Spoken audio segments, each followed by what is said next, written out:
Oke, kita mulai perkuliahan pada pagi hari ini. Bismillahirrahmanirrahim. Assalamualaikum warahmatullahi wabarakatuh. Waalaikumsalam warahmatullahi wabarakatuh. Oke, ini pertemuan ke-9 setelah sampai pertemuan kemarin melakukan ujian semester, dan sebelumnya kita sudah pernah membahas beberapa topik di kelas psikologi sosial ini. Hari ini kita akan mendiskusikan satu topik yang menurut saya sangat menarik, yaitu prasangka, kemudian diskriminasi, dan agresivitas. Misalkan dalam kehidupan sehari-hari, ketika sampai semua sedang berinteraksi, sedang keguyonan dengan teman-teman sampean semua, biasanya sampean akan mengatakan, jangan berprasangka buruk, gitu ya. Jadi secara umum biasanya penggunaan kata prasangka itu ditambahi dengan buruk dalam kehidupan sehari-hari. Nah, pertanyaannya, apakah itu benar? Nah, coba kita kaji dari perspektif psikologi sosial. Prasangka menurut Brown dan Sherif, ya, ini saya langsung saja dengan cepat, memang memiliki dua kata kunci. Yang pertama adalah ada sikap negatif. Nah, itu yang tadi kita katakan, kenapa pada umumnya orang-orang menambahi prasangka buruk. Karena secara definitif menurut psikologi sosial, prasangka di situ kata kunci yang pertama adalah sikap negatif. Jadi kalau memang prasangka itu sudah negatif. Nah, prasangka kemudian ini menjadi salah satu topik yang penting dalam konteks psikologi sosial, karena dari prasangka inilah akan memunculkan in group, out group. Kamu itu bukan kelompokku, kamu itu bukan bagian dari kami. Sementara orang-orang di luar dirinya, kelompok-kelompok di luar dirinya, dia akan mengatakan, mereka itu kan kelompok di luar kami, kamu itu kan kelompoknya mereka. Jadi ada in group, out group dari prasangka. Misalkan, ya kita tahu kan dalam perkembangannya di dunia sosial kita ada transgender. Dan juga ya prasangka berbasis ras, suku A memprasangkai suku B memprasangkai suku C, dan seterusnya. Yang muda memprasangkai yang tua, yang turun, kolom, tidak maju, tradisional, kuno. Sementara yang orang-orang tua juga memprasangkai anak-anak muda, generasi sampean misalkan, memang anak muda sekarang itu tidak tahu diri, etika, moral hilang, dan seterusnya. Jadi basis daripada perbedaan umur usia ini juga bisa menjadi sumber daripada kemunculan prasangka. Sederhananya, Mas Mbak, diskriminasi itu kita memperlakukan seseorang atau orang lain atau kelompok lain berbeda. Jadi kalau sampean terlepas itu karena faktor apa? Kok sampean memperlakukan seseorang atau kelompok tertentu berbeda dengan orang yang lain atau kelompok yang lain, itu sudah diskriminasi. Oh, kamu kelompok itu tuh, nggak usah di sana, kan? Nggak usah di biasa berteman apa itulah, itu sudah diskriminatif. Itu contoh sederhana diskriminatif. Tapi kata kuncinya ini, selama sudah memperlakukan seseorang, orang lain berbeda dengan orang yang lain, atau kelompok tertentu dengan kelompok-kelompok yang ada, itu sudah diskriminatif. Nah, beberapa teori dalam psikologi sosial ini banyak sekali yang mencoba menjelaskan tentang perilaku diskriminasi, membanggakan, mengunggulkan kelompoknya sendiri. Nah, itu group favoritism. kelompok-kelompok di luar sana itu ikut favoritis. Lalu dari teori kognitif membaca diskriminasi itu sebagai bentuk pemrosesan informasi. Teori belajar sosial, namanya saja belajar sosial. Seseorang belajar berdiskriminasi atau mendiskriminasi dari mereka belajar kepada entah orang lain. Nah, diskriminasi ini bisa muncul dari pembenaran sistem. Ketika ada kelompok lain yang sistem nilai, sistem norma, sistem apa lagi berbeda dengan kelompoknya, maka kita akan bisa munculkan rasa bukan mengaku si Mbak Nurma nilai kelompok bulu, sehingga ketika ada yang kelompok yang memiliki nilai berbeda, norma yang berbeda, atau tradisi yang berbeda, diskriminasi itu bisa. Diskriminasi, ada yang punya pengalaman diskriminasi apa? Ketika waktu itu saya juga mencoba, coba saya yang satu kelompok sama dia, mungkin saya bisa mentoleransi biar tidak ada diskriminasi. Tapi ternyata ketika saya satu kelompok sama dia, saya juga merasakan, oh ternyata sangat berat ya kalau misalnya satu kelompok sama dia, dan saya nggak bisa mengimbangi. Mungkin karena tadi seperti yang saya sampaikan, saya punya norma sendiri, saya punya standar sendiri dan sebagainya. Akhirnya ketika semester kemarin, saya benar-benar gak mau Pak sama dia, benar-benar saya diskriminasi. Terus ada teman yang bilang gini, loh kamu waktu itu bilang gak boleh diskriminasi, kok sekarang kamu mendiskriminasi dia? Nah akhirnya saya bilang, saya punya alasan untuk mendiskriminasi dia karena dia tidak sesuai dengan standar saya. Dia juga untuk standar dirinya sendiri, memenuhi harapan dirinya sebagai mahasiswa yang mahasiswa kan disiplin, bertanggung jawab kayak gitu. Itu dia tidak terpenuhi, apalagi memenuhi harapan saya gitu Pak. Ya daripada saya nanti kedepannya malah semakin hatinya gak enak, terus dia juga terpaksa dan sebagainya. Mending ya wis gak usah masuk kelompok saya. Oke, terima kasih. Mendiskriminasi. Oke, dari pengalamannya Mbak Mustofia, paling enggak kita bisa mengambil beberapa kata kunci ya. Kata kunci yang pertama adalah kita diskriminasi itu juga fenomena alamiah dalam konteks relasi antar manusia. Nah, lalu pertanyaannya adalah, ketika diskriminasi ini kemudian dibiarkan tumbuh subur pada diri seseorang maupun kelompok tertentu, perilaku apa yang muncul? Oke, kita lanjutkan ke agresivitas. Psikodinamik atau psikologi dalam yang tokoh utamanya adalah Freud terkait dengan agresivitas mengatakan bahwa perilaku agresivitas, kekerasan itu adalah muncul dari naluri Thanatos. Thanatos itu naluri kematian. Jadi sampai yang nempeleng, membunuh, juga mematikan, melukai, menyakiti, itu kan perilaku-perilaku yang mendekatkan pada kematian. Hidup bergairah untuk melakukan menjalani hidup ini dengan penuh dengan semangat bergairah itu eros. Nah, itu bukti bahwa naluri kehidupan eros, artinya cinta itu naluri kehidupan.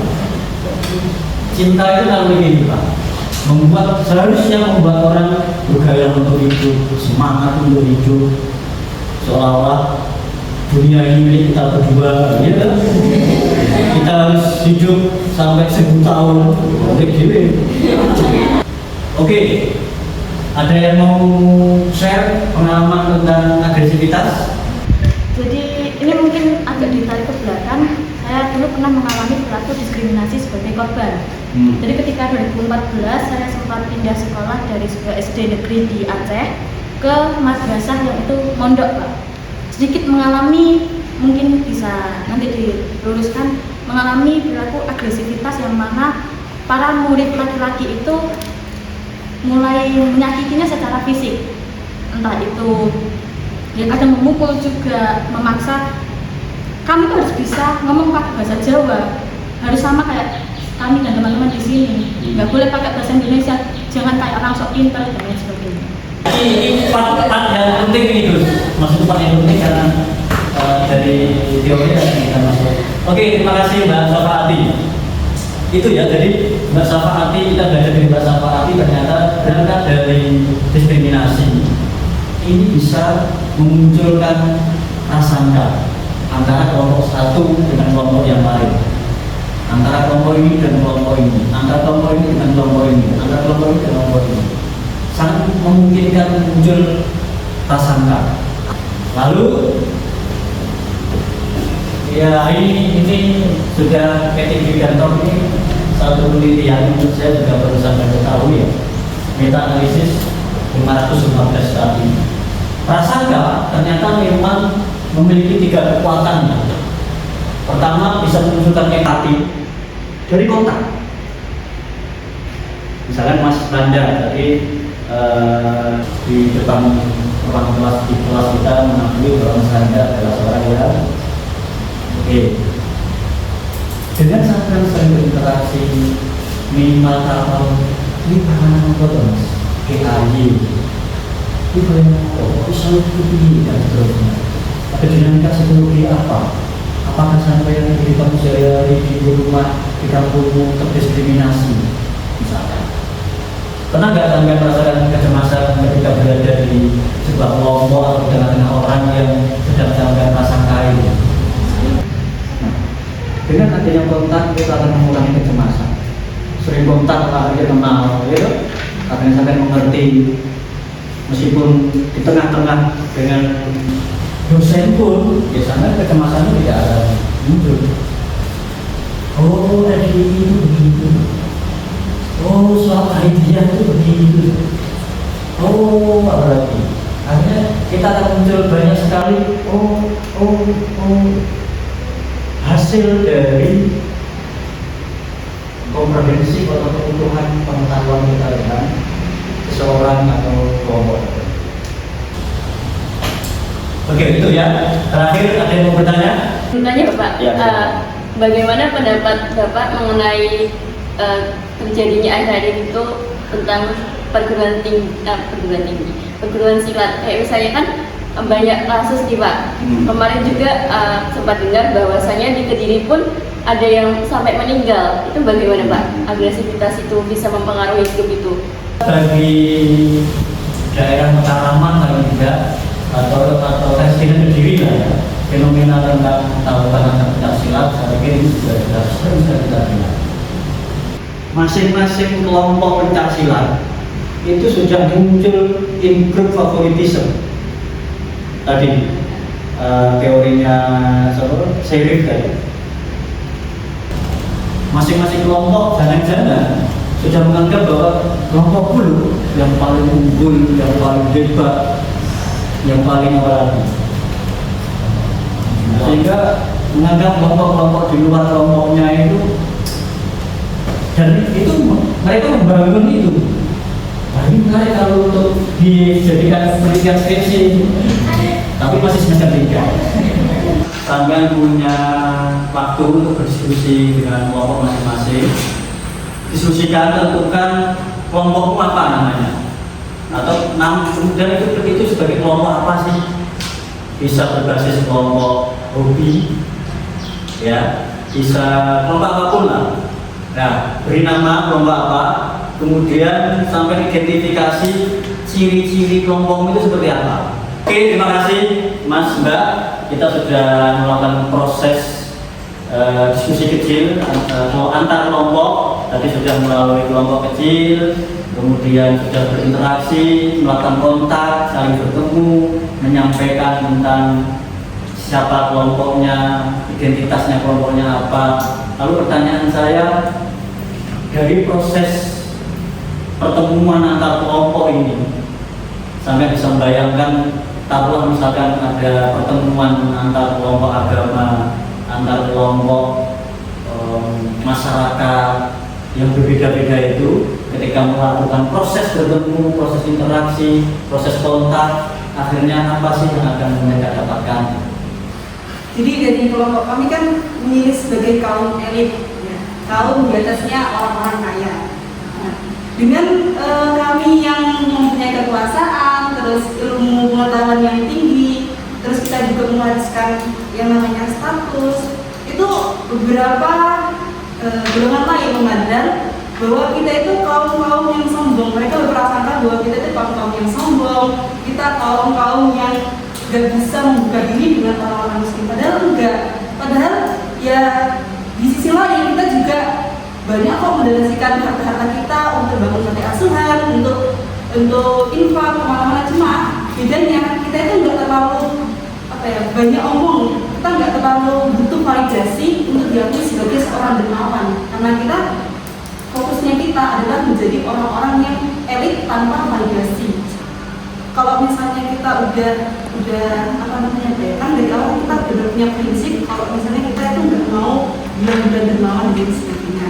Ternyata untuk memamerkan, bukan pamer, istilahnya kayak menunjukkan kalau misalnya kita dermawan itu dibutuhkan supaya mereka itu nggak terlalu berprasangka buruk ke kita gitu. Karena kan istilah sombong dan sebagainya itu termasuk prasangka yang buruk. Nah, dan kita bilang kita lo juga donasi ke panti asuhan ini, kita juga itu di situ mereka bakal mengerti Pak. Dan prasangka itu yang bilang kalau kita sombong, kita mau dan sebagainya itu benar. Oke, terima kasih teman-teman.